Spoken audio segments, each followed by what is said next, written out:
ملک میں مہنگائی کا تقریباً 50 سال پرانا ریکارڈ ٹوٹ گیا ہے اور فروری کے مہینے میں مہنگائی 31.5% کی بلند ترین سطح پر رہی ہے، مگر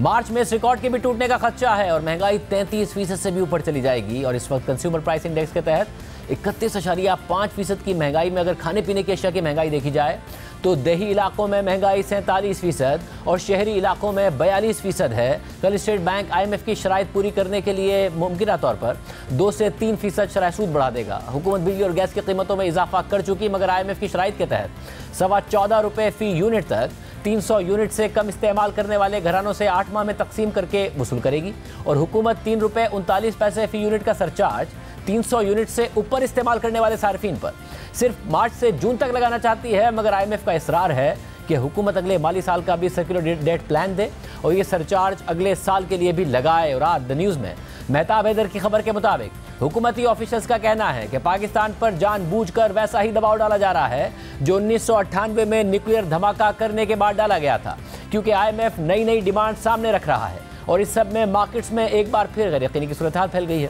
کیونکہ IMF کا وفد 9 فروری کو پاکستان سے مذاکرات کر کے گیا اور اب تک اسٹاف لیول معاہدہ نہیں ہو سکا ہے۔ اور اس ساری صورتحال میں انٹر بینک میں ڈالر کے مقابلے میں روپے کی قدر جو IMF پروگرام کی توقع میں بڑھ رہی تھی اور انٹر بینک میں ڈالر 260 سے نیچے آ گیا تھا، لیکن اب ڈالر مسلسل بڑھ رہا ہے اور آج ڈالر 4 روپے 61 پیسے بڑھ کر 266 روپے 11 پیسے کا ہو گیا ہے۔ مارکیٹس میں ایک بار پھر پینک کی صورتحال ہے، کیونکہ نہ IMF پروگرام کا پتہ ہے، نہ چین کے علاوہ دوست ممالک کی امداد کا پتہ ہے۔ چین سے $700 ملین کے ڈپازٹس موصول ہو گئے ہیں۔ وزارت خزانہ کے مطابق مزید ڈپازٹس مل جائیں گے، مگر دوست عرب ممالک کی طرف سے اس حوالے سے کوئی گرین سگنل نہیں ملا ہے۔ اور اس سب میں جو آج فروری کا اعداد و شمار سامنے آئے ہیں، اس کے مطابق برآمدات $2.3 ارب اور درآمدات $4 ارب رہی ہیں اور تجارتی خسارہ 44% کم ہو کر $1.7 ارب رہا ہے، یعنی اگر $2.25 ارب کی متوقع ترسیلات زر رہتی ہیں تو کرنٹ اکاؤنٹ خسارہ ٹارگٹ سے بہت کم رہے گا۔ ساری صورتحال میں ہمارے ساتھ موجود ہیں دی نیوز کے صحافی مہتاب حیدر۔ مہتاب صاحب، بہت شکریہ۔ آج آپ کی سٹوری ہے جو حکومت ذرائع کو کوٹ کرتی ہے کہ بڑا سخت رویہ ہے، دھماکے کی ویسا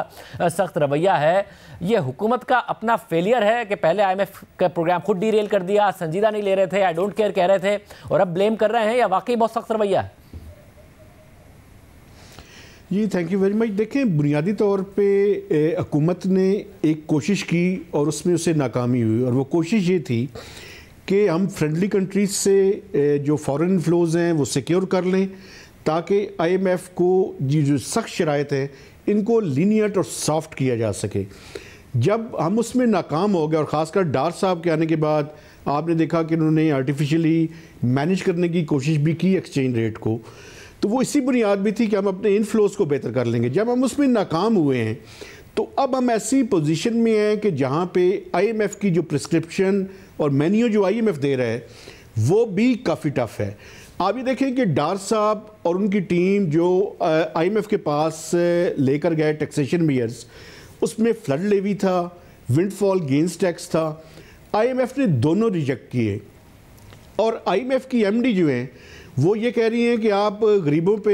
ٹیکس نہ لگائیں، بوجھ نہ ڈالیں، لیکن امیروں کے اوپر ٹیکس لگائیں۔ لیکن پریکٹیکلی IMF کی پرسکرپشن یہ ہے کہ آپ نے GST کا ریٹ 1% بڑھا دیں، اور جو باقی ٹیکسیشن میئرز ہیں وہ بھی ایسے ہیں کہ جو اس انفلیشن کے عرصے میں ہائیلی انفلیشنری ہیں۔ تو ایک طرف پرسکرپشن ڈیفرنٹ ہے اور پبلکلی جو سٹانس ہے وہ ڈیفرنٹ ہے، لیکن بنیادی طور پہ غلطی میں سمجھتا ہوں ہماری ہے کہ ہم نے اکانومی کو اس جگہ پہ پہنچا دیا ہے جہاں پہ IMF کو بھی پتہ ہے کہ پاکستان کا ان کے علاوہ کوئی آپشن نہیں ہے، اور ہم بھی اس میں ناکام ہوئے ہیں کہ ہم اپنے فرینڈز سے وہ ڈالر انفلو سیکیور کرنے میں ناکام ہوئے ہیں، اور وہ بھی بار بار ہمیں یہ کہہ رہے ہیں کہ آپ پہلے IMF کے پاس جائیں، جب آپ کے پیچھے سٹیمپڈ اپروول IMF کی ہوگی تو پھر ہم بھی مدد کرنے کے لیے تیار ہیں۔ لیکن یہ جو میسیجنگ کی گئی ہے یہ بڑی سگنیفیکنٹ ہے، اور یہ ایک ایسے وقت میں ہے کہ جب چائنا نے $700 ملین کی ری فائنینسنگ کر دی ہے اور $1.3 بلین بھی ان کی طرف سے کمٹمنٹ ہے کہ آئندہ چند دنوں میں یا ود ان دس ویک اور یا نیکسٹ ویک تک یہ پیسے آ جائیں گے۔ تو ایک بڑی دلچسپ صورتحال ہے۔ اب دیکھنا یہ ہے کہ یہ کس حد تک ہم سٹاف لیول ایگریمنٹ جلدی کرنے میں کامیاب ہوتے ہیں، چونکہ اس کی وجہ یہ ہے کہ اتھارٹیز ساتھ ساتھ یہ بھی کر رہی ہیں کہ وہ ایکسپیکٹ کر رہی ہیں کہ نیکسٹ ویک تک سٹاف لیول ایگریمنٹ ہو جائے گا، لیکن یہ پچھلے 3 ہفتوں سے وہ یہ دعوے کر رہے ہیں اور ہر دفعہ جو ہے وہ نیکسٹ ویک کی بات کرتے ہیں۔ تو پرابلم ہے اس کو ریزالو کرنا پڑے گا. یعنی